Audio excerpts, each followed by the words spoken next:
Today வேர்ட்ஸை கேட்கலாம். நீர் என் அருகில் இருக்கும்போது நிம்மதியை உணர்வேன். சற்றும் என்னை விட்டு விலகினால் நான் பயப்படுவேன், நிம்மதியை இழப்பேன். நீரே என் காயம் கட்டுபவர்.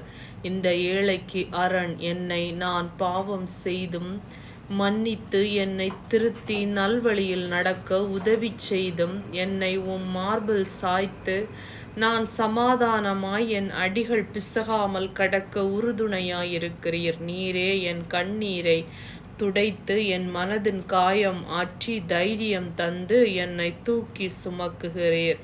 உம் அன்பே மாறாதது, நிலையானது, நீரும் நிஜமானவர். இன்னைக்கான வசனத்தை கேட்கலாம். ஏசாயா 43:5. பயப்படாதே, நான் உன்னோடே இருக்கிறேன். ஆமேன்.